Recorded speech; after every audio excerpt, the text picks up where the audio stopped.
All right. Can you guys hear me okay? Does this sound good for all y'all devices up here, cameras, etc.? Great. All right.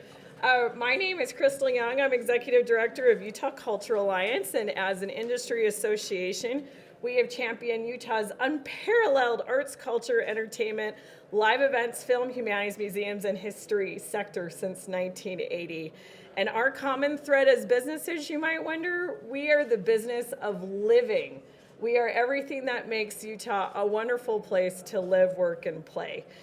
Today is Cultural Industry Advocacy Day, and as part of our day's activities, we are today releasing the Cultural Industry Economic Impact Report, and that is the purpose of today's press conference. And Utah does the business of living better than any other state. Indeed, the cultural industry is a core keystone of Utah being the best economy with the best quality of life, to quote our friends at Go Utah. Our speakers today will demonstrate that impact by the numbers, and I'm honored to be joined today by President Adams, Speaker Wilson, Vicki Borns with Utah Division of Arts and Museums, and Matthew Castillo with Salt Lake County Arts and Culture. Thank you all for your time today. You're so gracious. I would also like to wish a special thank you to our Cultural Caucus chairs. We have our two House co-chairs here, Representative Jefferson Moss and Representative Waite. Thank you for being here. We're missing the Senate today. Just kidding. These four do phenomenal work together on behalf of this industry to support fiscally responsible investment and policy that creates a friendly environment, and so we're so thankful for that. I also want to give a special thank you to our great partners, Jill Love at Department of Culture and Community Engagement. They do amazing work and just are a gem for the state of Utah, the board of Utah Cultural Alliance as well. We have many board members here and our amazing staff. This Cultural Industry Impact Report is authored by Gardner Policy Institute, and it is a co-publication between UCA, Utah Division of Arts and Museums, and Salt Lake County Arts and Culture. And our partnership has yielded better data, more informed data, and we're really grateful for your support of this project. Our co-publishers, in addition to those three, include Utah Museums Association, Utah Association of Counties. We've got Brian over here, Utah League of Cities and Towns, Cameron in the back, Utah Humanities, thank you, Jody, and Utah Division of State History, thank you so much, Jen. And in the past, our economic reports have had a 2-year delay on data, but thanks to the increased investment in this program and our partnership with Gardner Policy Institute, we can actually now give data up to the most recent quarter. So our speakers will be talking about 2019 and 2020. This is a preliminary report for the legislative session, and the full report will be published in June. Our speakers will be in the following order. First, Vicki Borns, Matthew Castillo, President Adams, and then Speaker Wilson will be wrapping us up. We will conclude right at 10:50 a.m. so they can get to floor time. And instead of taking questions, we invite members of the press to do individual interviews. And they do need to leave in time to get to floor time. And with that, I will turn it over to Vicki. Thank you so much. It's an honor to be here today. Crystal referred to the cultural industry as the business of living. Indeed, we have the magic and wonder. We are your memories, connections, creativity, critical thinking, family time, and your learning moments.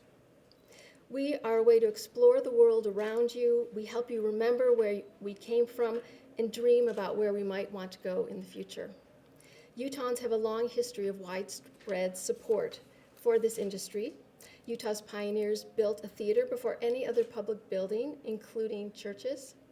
Utah's indigenous residents have used art, dance, storytelling, jewelry, and more to express themselves and tell their stories for thousands of years. Utah is home to the largest rock art collection in the world. Utahns check out more children's library books than anywhere else in the country. Utah is #1 in the country for art creation, and Utah is #3 in the country for attending performing arts events. 2020, 2021, 2022 has proved to be an unprecedented series of challenges for this industry. We have the longest runway to recovery of any industry and indeed continue to suffer from cancellations due to Omicron. However, Utah's culture industry has survived this period better than our colleagues in other states due to the quick action and significant support of Governor Herbert, Governor Cox, Senate President Stuart Adams, Speaker of the House Brad Wilson, and the Utah legislature. We are grateful for your support of this industry. Thank you so much. Our goal is to have your cultural industry here when this is over, and so far we have survived that. Thank you.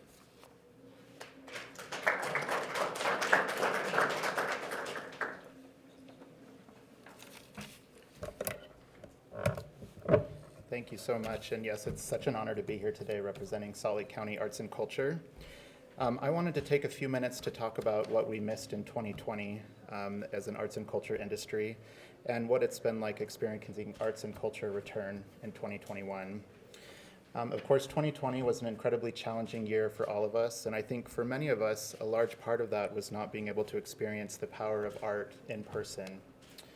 Of course, it was amazing to be able to see a lot of our favorite events digitally from our homes, but I know I personally quickly realized that nothing can truly replace the experience of attending art in person or seeing your favorite piece of artwork in person at a gallery or exhibit. I'm very fortunate in my job to be able to spend most of my time managing Salt Lake County's 5 flagship arts centers. That includes the Bravenel Hall, Capitol Theater, Eccles Theater, the Rose Wagner Performing Arts Center, and the Mid-Valley Performing Arts Center in Taylorsville. That's quite a mouthful as we continue to build additional arts centers. These venues, prior to the pandemic, saw close to 1 million people annually. And although we haven't seen those numbers return in 2021 and going into 2022, we certainly are on the right path. All of the arts organizations that bring the soul to these spaces have quickly pivoted to begin presenting work in person again in 2021. However, it's still a very challenging time for the arts and culture industry with cancellations from COVID spread among cast and crew, having to regularly reschedule works and quickly pivot due to changes in guidelines. The arts and culture industry does this for the love of performing and the passion of engaging and enriching their communities, but often at greater expense and with less revenue because of the additional work of putting on events safely in the pandemic, as well as the ongoing hesitation from patrons to attend live events, particularly during surges like the one we're experiencing right now. Lastly, I want to quickly acknowledge all the behind-the-scenes staff and support that happens at all these events that often go unnoticed. This includes the stage crew, lighting designers, audio technicians, riggers, stage managers, technical directors, ticket staff, patron services, gallery crew, and so forth. Many of these groups did not have the same type of support available to them throughout the pandemic, but we certainly hope that we can help to address this as we continue future support for this still recovering industry. Thank you, and with that, President Adams. Well, it's really exciting to be here, to be part of the Arts Day on the Hill, and we have a very vibrant arts community in Utah. So many things that we participate in, we're able to participate. I think we have the best quality of life, and much of that's because of the arts. Shakespeare Festival, the Utah Symphony, Tuacahn, Sundance Film Festival, and of course our museums. If you ever want to invite a CEO to Utah, simply offer them a ticket to Sundance. They'll come here, not necessarily look at our great economy, but because of the great arts programs we have. And again, one of the hottest tickets, I think, in the United States is to be able to come here and participate in that. I get to share with you some numbers today, so I'm going to read them, and I think they're very impressive. In 2020, the Utah Arts Cultural Live Events Entertainment, the industry produced $17.8 billion in total sales. That's 9% of Utah's 2020 GDP. That's a big number. However, in 2019, it generated $19.3 billion in sales, or 9.9% of Utah's GDP. We're down $1.5 billion. Now think of that in the middle of COVID, in the middle of this pandemic. Those aren't the numbers we want. We'd always like to see growth, but those are good numbers because of what we've done to try to maintain our cultural arts during this pandemic. In fact, I think they're actually great numbers, even though they're down a little bit. Jobs, pretty amazing. The cultural industries supported an estimated 108,560 total jobs in 2020. That's 1 in 12 jobs. Pretty amazing. The income, culture in this industry employment generated $5.2 billion in labor income. That's about $48,741 per job. That's a good wage. So not only does the cultural arts give us a great sense of worth and improve our quality of life, but it's a big economic driver. Now, we talk about the events we go to, and all of us love to go to the great arts events that we have here, but I have 4 daughters. I have 16 grandkids. All 4 of my daughters have been very involved in dance and ballet. One of my daughters actually danced for the Cache Valley Ballet when she went to Utah State. We sometimes miss the effect it has on people's self-esteem, on their self-worth, and on how good they feel about themselves. And that is some of the more important things we can do, especially when we're talking about mental health and the motivation people have to feel good about themselves. So the arts do multiple different things. You know, Utah has been rated as the #1, the happiest state in the country this year, and I believe it's in large part because of our cultural community and the great area we have to live in. So thank you for letting me be here. Again, great economic numbers.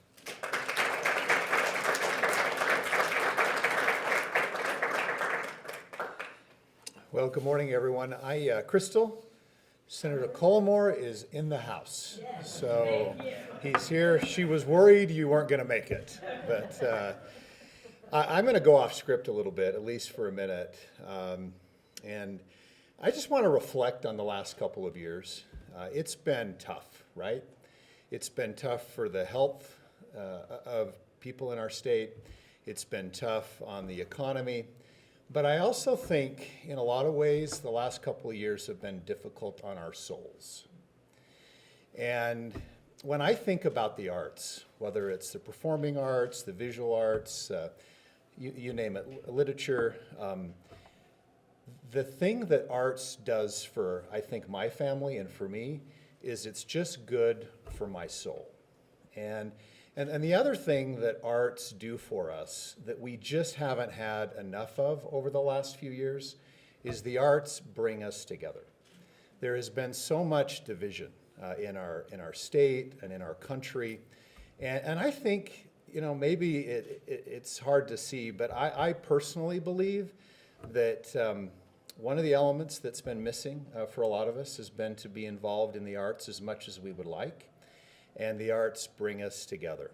And so I hope that as we turn the page soon on this difficult time we've been in, that we can double down and tend to our souls and immerse ourselves in the arts. And they're a big part of my family. In fact, I'm really off script now, but over the New Year's weekend, we went and saw Hamilton. We have tickets to the Eccles, and we have tickets to lots of things. It's kind of one of the things we like to do as a family. And we took my niece, who is a big Hamilton groupie, but had never had a chance to see the show. And I'm getting emotional, but we get into that show, and I look down the row, and she's just bawling. And so these are the kinds of things that we just haven't had enough of to be together experiencing the arts. So, hey, Donna. But I'm going to get back on script so I don't get in trouble. So my good friend President Adams talked about the economic impact over the last couple of years. And there has been a disruptive impact during the last few years relative to the economy. And the arts organizations. And let me just talk about that. Over the last few years, tax revenue to the state of Utah in the arts has been impressive. $682 million is kind of our pre-pandemic total tax revenue between state and local government. And by the way, it's an $18 billion industry just in the state of Utah.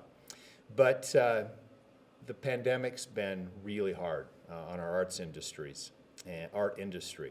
And just to give you a flavor of that, The cultural sector had a reduction in sales of about 8%.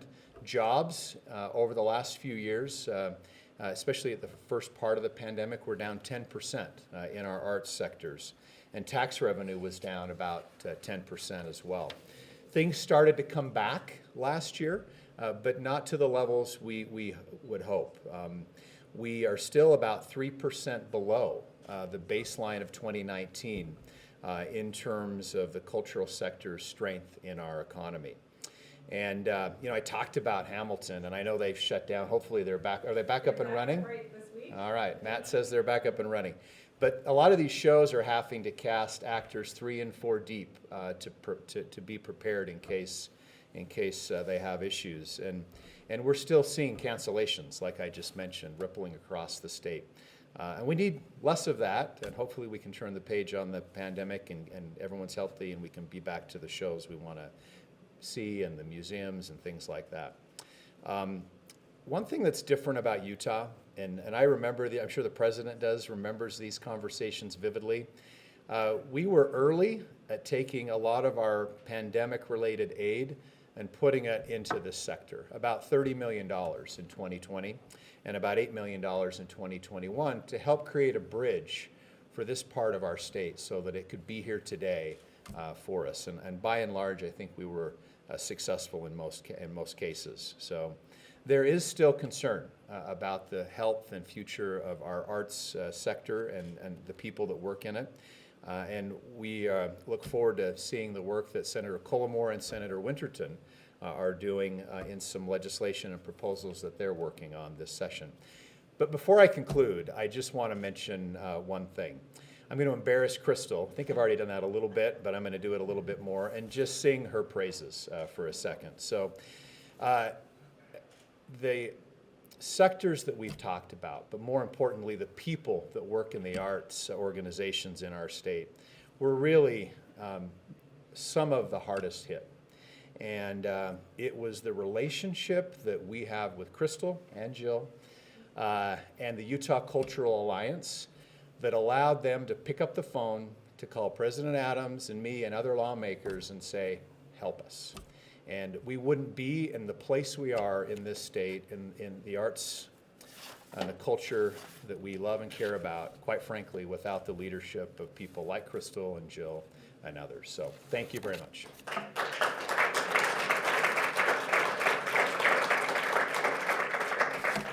Speaker Wilson, you made me cry first with that Hamilton story, and then Nate, thank you for that nice.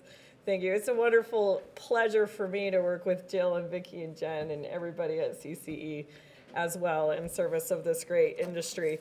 I also want to give a shout out to Senator Culmore now that he's come in the room. He's our Senate co-chair, and he does an incredible job championing this industry and doesn't just champion it, he lives it. He's an incredible violinist, and all of his family performs, and I hope everybody has had the opportunity to hear them play.